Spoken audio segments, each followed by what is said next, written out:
At the conclusion of the day by election and the outcome of it, I would like to make some observations and some lived experiences I'd like to recount. And I see that this is an area that requires serious reform and change.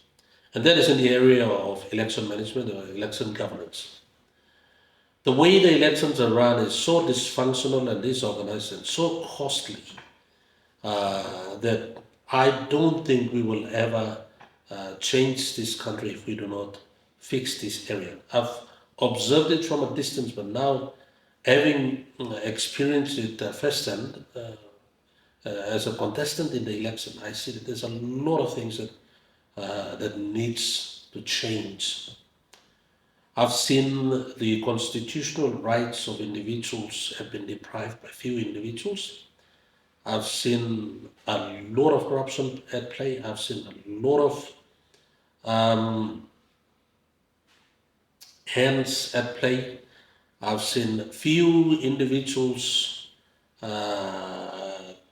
depriving the rights of everybody and then taking the ballots to a certain locations and almost all the polling booths, people were not allowed to vote freely.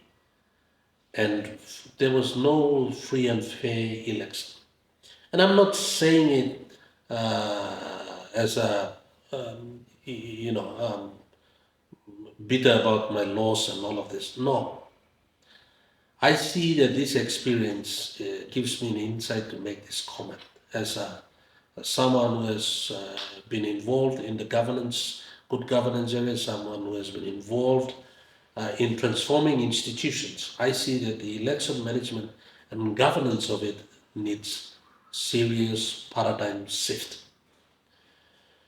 And that is the first hand experience that I have seen that we seriously need to address if we are going to progress as a country. The election process is the process that produces the elite leaders of a country, the apex of decision making. And we need to get it right. The policy makers, the lawmakers, the people who set the course for this country, the people who make critical decisions that charts the future of this nation. And this process is so dysfunctional that even good, well-intended, smart people who would like to contribute at that level will find it so hard and so difficult to participate. And that is why this process needs serious improvement. And it is a very, very expensive process, I'm saying. It drains resources, it drains energy, it takes up a lot of productive time doing unnecessary things, masquerading around. All of these things could be avoided. Now, when you look at the cost of running elections, the electoral commissioner, acting electoral commissioner, just announced that it will cost up to $500 million kina, 500 million kina to run 2027 elections.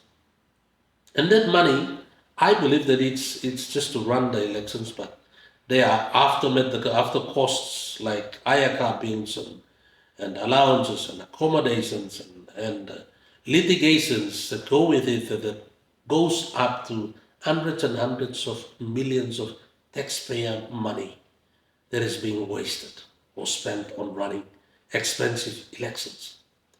And that is on the part of those who are administering the process. But then you look at the candidates and the supporters of the funders. So candidates spend a great deal of resources as well. So that could be half of, or that could be equal to the money that the state spends. So probably that's 500 to 600 million kina that is spent by candidates all around the country in every national general elections. So it's a billion kina activity we're talking about.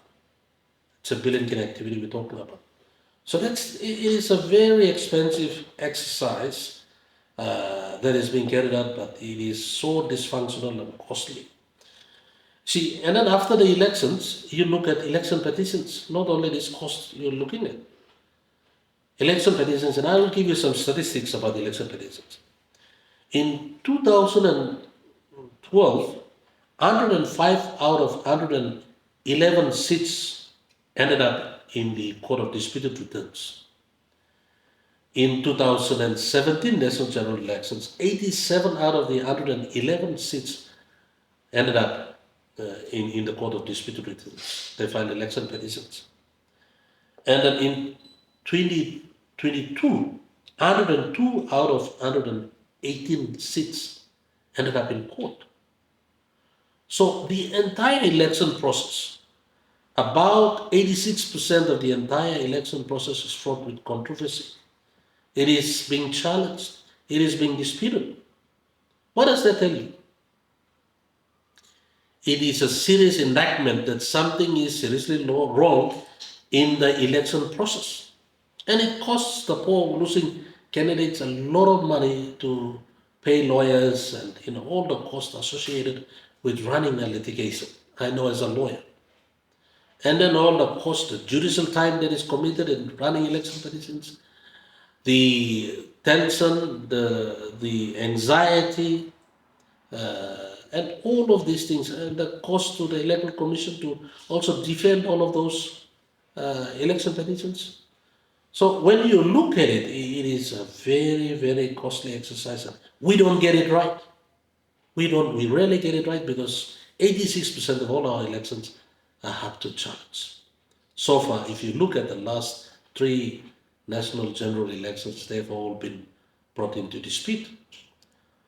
So we seriously need to get it right. And when we're talking about the cost, the social cost, the families that are divided, the tensions in the communities, all of these things, social costs are also immeasurable, and all of this could be, immeasurable. We cannot measure in money terms, but it's all contributed by dysfunctional election management process.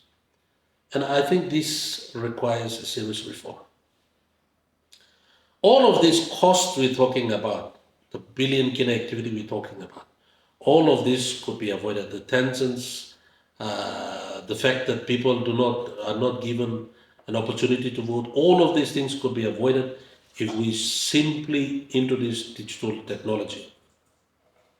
If we simply digitalize the election management process, I believe that a lot of these costs could be avoided, a lot of taxpayers' money could be saved, a lot of tensions, a lot of litigation time could be saved. All of these things if we introduce a digital system, biometric voting system. You see, when we're talking about all of these things, a biometric system will solve all the problems of ghost names, all the costs and all of these things. The biometric system will also solve the costly exercise that the state has been doing, the so-called NID project that has costed hundreds of millions of kina. The national census that is carried out every 5 years. The common roll update that is carried out every 5 years or so. 3 activities that is costing the government and the taxpayers of Papua New Guinea a lot of money, but we never get the exact population right. 3 different activities, the national census, the common roll update, and the NID, all of them are done, but we still haven't got the population right. We still haven't got the voting common roll right. And these are serious things.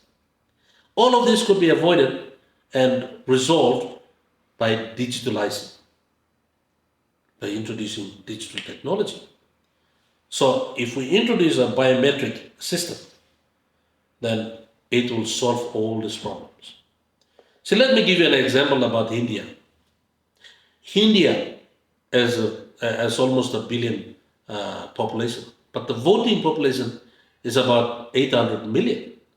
And India's context and circumstances are similar to ours. And they vote, because they have a technology available, they vote, and in the same day, there is no counting time and people sleeping outside and waiting for counting and anxiety and all of this. There is no human involvement. All they do is using biometric system, and All 800 million people, they vote, and on the same day, they know the result. Same day, they know the results. And that is what I'm talking about. PNG is a small province of India in terms of the demographics and the policy population that we have. So if we introduce biometric system, it could solve a lot of these problems. I see no reason why we are not exploring that opportunity. It could cost us less than, I believe, within the vicinity of 100 million. It could cost 100 million kina to procure that system, maybe off the shelf or customize it. Whatever it is, there's a lot of technology available, and we are sitting here doing the same things over and over and not getting it right. So if India could do it, we could do it. The technology is available. So 100 million kina can solve all the costs that is involved in running dysfunctional and defective elections. So I think I urge the government to seriously look into it and explore this opportunity. Explore the technologies available there. I think it needs to be done. Because the other thing, it can also solve corruption as well. And I'm talking about elite corruption, the top level political corruption I'm talking about. You see, because candidates spend so much money at the elections through this dysfunctional system, and then they are produced through that system, so they have to go and make some money while in power to come back and then to fund that system to win again. If we automated a lot of things and if we digitalized a lot of things, I believe with the biometric system, people just go and stand up in front of a screen or in front of a tablet or whatever. And like we had 56 polling or 59 polling booths.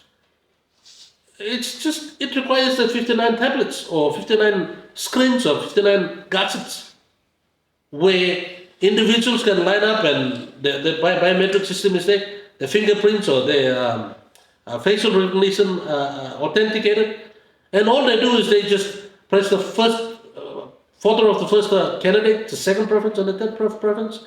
The tallies and everything is done up by the system technology, and in the afternoon we know the results. It could solve all your IACA problems, it could solve all the ghost names problems, it could solve all the counting time, it could solve, avoid all the human beings that are involved in the counting and all the funny things, the foul plays that they do. All of these things could be solved and avoided if we simply introduced biometric system. It could solve all the election petition cases that we have that clog up the court's time. It could solve a lot of things and all the energy that is used. So I urge the government, if we are serious enough to fix this country, a lot of things can be fixed if we fix the election management process. And we are into 50 years and we are in the age of technology. I see no reason why we are avoiding this, and I see no reason why such a system is not being explored. Thank you.